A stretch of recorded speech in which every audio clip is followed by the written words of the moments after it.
예, 이어서 오늘 고수다 코너에서는 정동영 민주당 의원과 정치 현안들 짚어보겠습니다. 정 의원님 어서 오세요. 안녕하세요. 예, 파면된 윤석열 전 대통령의 내란 혐의 형사재판 첫 공판이 파면 열흘 만인 오늘 열리고 있습니다. 비공개 출석 그리고 법정 내부 촬영 불가 이런 것들을 놓고 이명박 박근혜 전 대통령 때와 다르다, 특혜 아니냐 이런 논란이 벌어지고 있습니다. 어떻게 보고 계세요? 헌법 11조에 보면요. 모든 국민은 법 앞에 평등하다. 11조 1항이고 2항에는 네. 사회적 특수 계급은 인정되지 아니한다. 어떤 형태로든 이를 창설할 수 없다. 이게 돼 있는데 예. 지금 윤석열 피고인, 지금은 이제 대통령이 아닙니다. 내란죄 수괴로서 자연인입니다. 파면된 윤석열 피고인에게 이 같은 특혜를 법 앞에 평등의 원칙을 깨면서까지 허락해야 할 이유가 어디에 있는지 묻고 싶습니다. 나오셔서 어쨌든 제가 어쩔 수 없이 반대쪽의 얘기를 이제 질문을 그렇게 드릴 수밖에 없는데, 재판부의 권한에 따른 결정이다, 재판부가 그렇게 결정할 수 있는 것이다라는 주장들이 있습니다. 이 부분에 맞습니다. 대해서는. 재판부 권한이죠. 그러면 5천만 국민을 똑같이 대해줘야죠. 우리 5천만 국민이 네. 법원에 갈 경우에 요구하면 다 들어줘야 합니다. 그런데 왜 윤석열 씨만 들어주냐 이거죠. 이거는 윤석열 씨를 사회적 특수 계급으로 인정한 거잖아요. 그렇다면 그것은 잘못된 일이라고 생각합니다. 예. 또 이쪽에서는 또 뭐 대통령이라는 굉장히 특수한 우리 대한민국의 국정 운영을 책임지는 책임 있는 자리에 있었기 때문에 더 국민의 알 권리를 더 높이 평가를 해야 한다라는 의견도 있습니다. 민주공화국을 파괴하려고 하다가 실패해서 네. 파면된 내란 수괴입니다. 내란 수괴에 대해서 내란죄에 대해서 이 법조문에 나와 있는 그 양형은 사형 아니면 무기징역밖에 없습니다. 그런 중대 범죄를 저지른 피의자에게 이 같은 특권을 허용한다는 것, 네. 특례를 허용한다는 게 국민의 법 감정에 위배될 뿐만 아니라 민주공화국의 기초인 법의 지배, 법 앞에 평등 원칙을 무너뜨리는 굉장히 심각한 사태라고 생각합니다. 네. 아까 제가 이제 두 의원과 얘기 나눌 때 저쪽에서 서 계시던데, 아까 화면에 나온 윤석열 대통령이 사저로 돌아가면서 했던 말들 혹시 보셨겠죠? 보시고 더 예. 화면에 뜬 것도 보셨을 테고요. 저도 궁금합니다. 네. 다 이기고 돌아왔다. 그러니까 금메달을 따고 돌아왔다는 건지, 무슨 뭐 챔피언이 되고 왔다는 건지, 전쟁에서 승리하고 왔다는 것인지 정상적인, 아니 상식으로는 이해가 안 됩니다. 지난 3년 동안의 국정이 그랬어요. 상식 밖의 일들로 점철됐거든요. 예. 저는 어떤 장면이 떠오르냐면 그 3년 전 대선 때 손바닥에다 떡하니 임금 왕자를 써가지고 왔잖아요. 그 경악한 사람이 많습니다. 네. 근데 그 장면이에요. 전혀 동떨어지거든요. 평균적인 감각과 다릅니다. 상식과 동떨어집니다. 그래도 명색이 3년 동안이나 2년 반이나 대통령 자리에 있었던 인물이 예. 이제 파면돼서 돌아오면서 다 이기고 돌아왔다? 그것을 상식으로 납득할 국민이 어디 있겠습니까? 그런 점에서 참 불행한 일이었습니다. 지난 3년은. 네. 근데 또 바꿔 생각하면 이게 5년 안 가기 얼마나 다행인가 하는 이 몰상식, 상식을 벗어난 일탈이 그래도 3년 안에 끝났다는 것이 정말 우리 국민에게는 다행인 것 같습니다. 알겠습니다. 그런 심경으로 지켜보셨군요. 네. 네. 오늘 내란 혐의 재판이 시작됐는데 윤 대통령 전 대통령 측의 방어가 어쨌든 굉장히 강하게 방어를 할 것 같습니다. 벌써부터 뭐 전 정부 탓을 했다, 비상계엄 선포 해제의 정당성을 강하게 주장했다, 이런 기사들도 나오고 있고요. 근데 내란죄로 처벌하려면 어쨌든 그 구성 요건 해당성에 대한 것들이 다 입증이 돼야 되는데, 이 부분은 또 헌재에서 입증이 많이 됐다라는 분석들도 많이 있고, 어떻게 전망을 하고 계실까요?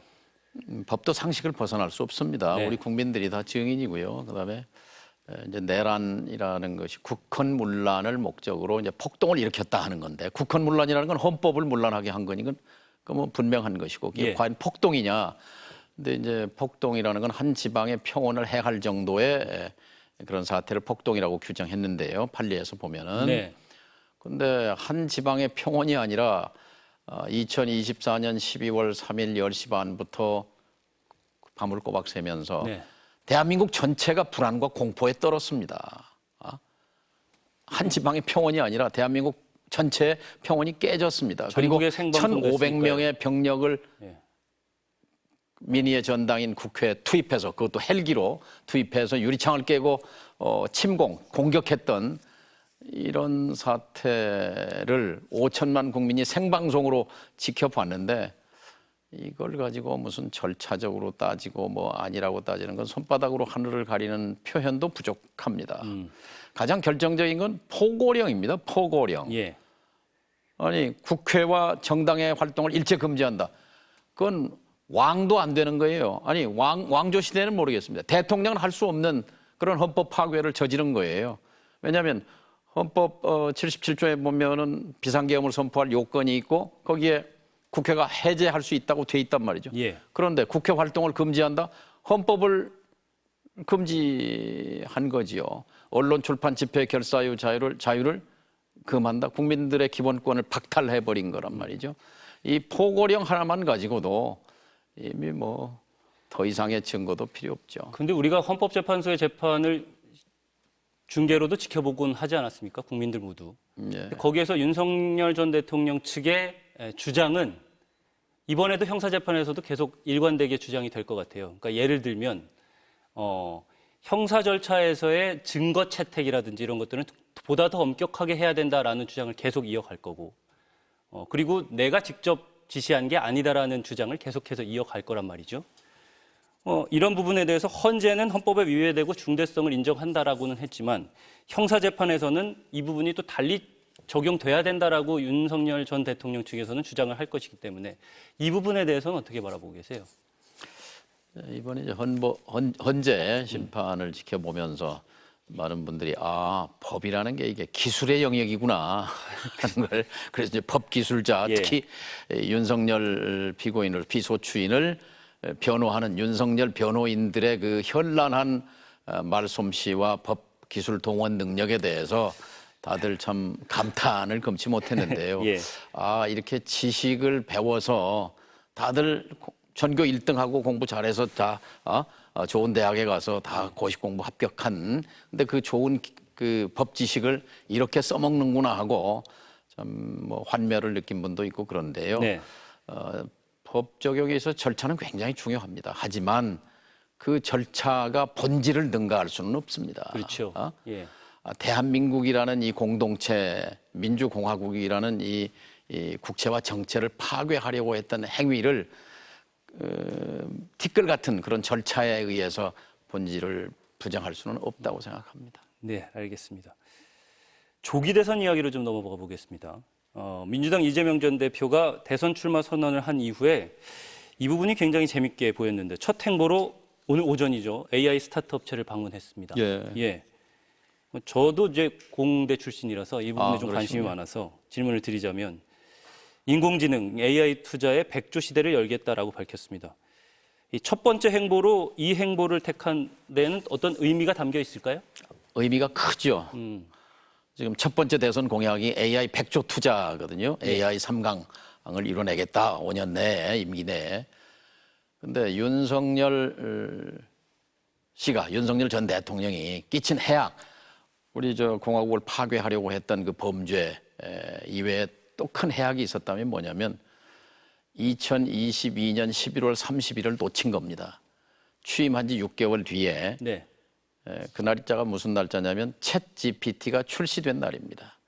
전 세계의 전문가들이 한 10년 정도 걸릴 거다 봤는데 이게 10년 앞당겨서 이제 챗 GPT가 출시되면서 전 세계가 놀랐고 특히 전 세계의 지도자들이 팔을 걷어붙였어요. 프랑스, 일본, 싱가포르, 카나다, 영국 등등. 네. 왜냐하면 이 AI 혁명이라는 것은 인쇄술의 발명 이후에 인류의 문자 발명 이후에 최대의 전방위적, 전면적 본질적 혁명이다 이렇게 일컬어진단 말이죠. 예.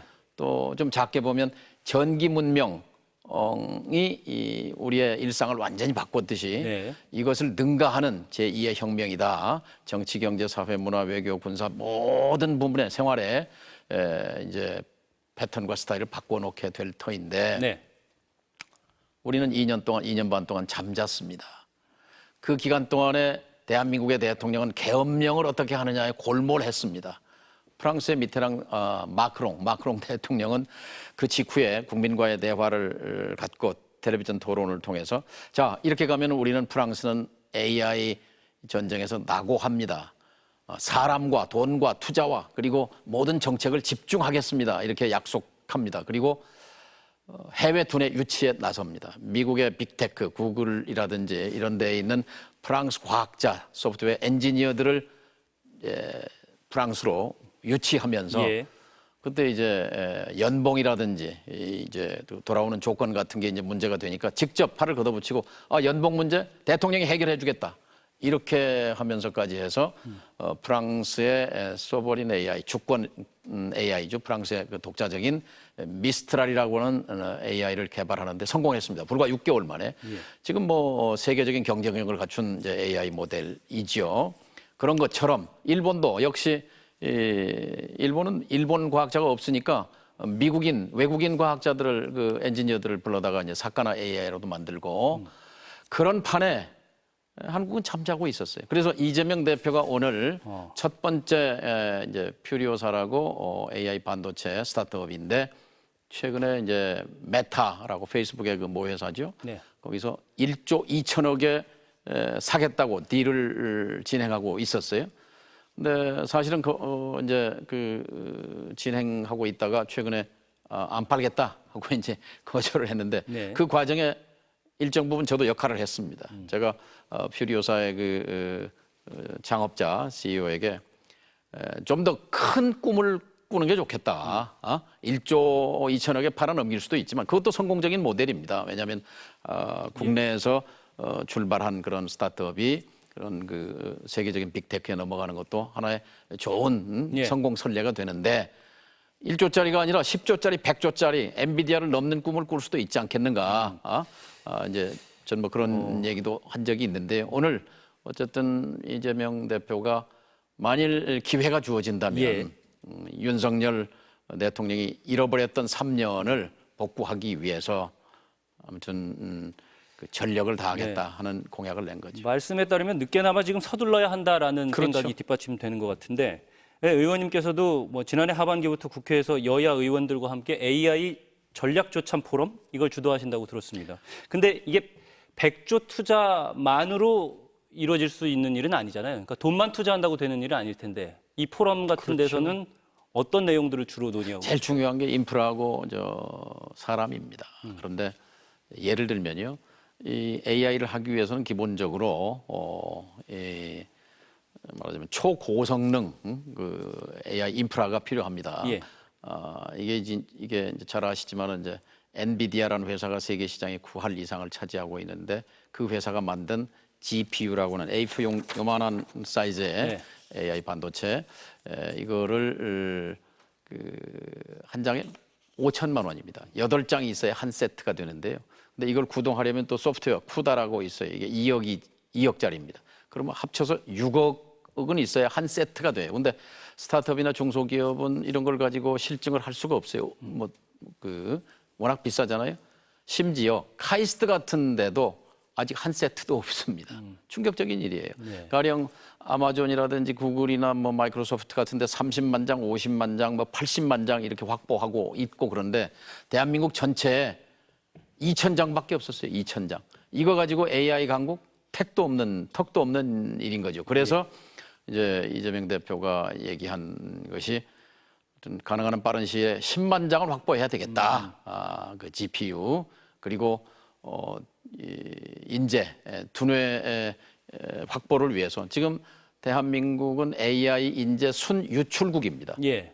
여기서 길러낸 소프트웨어 엔지니어들이 그 돈을 많이 주는 조건이 좋은 빅테크로 빠져나가는 그런 상황입니다. 이것을 인재 유출국을 유입국으로 만들어서 해외 두뇌도 유치하고 그리고 이 국내에서 성장한 그 과학자들이 여기서 일할 수 있도록 하는 조건, 그 환경을 만드는 것. 그 중에 하나가 이제 병역 특례, AI 등 네. 전략 산업 분야에 대해서 병역 특례 요원을 인정해 주는 것. 예.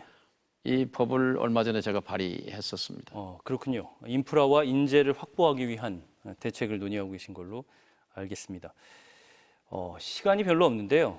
민주당 경선 얘기를 좀 마지막으로 짧게나마 아까 저 해보고 한민수 싶은데. 의원이랑 그 얘기는 뭐 많이 했던 것 같은데 그럴까요? 제가 또 더 해야 될 필요 있을까요? 그럼 경선룰에 대해서는 짧게나마 어떤 생각을 가지고 계신지. 예, 저는 지금 사실상 이재명 1강 체제에서 도전하는 분들은 이제 당의 아름다운 경선 또 네.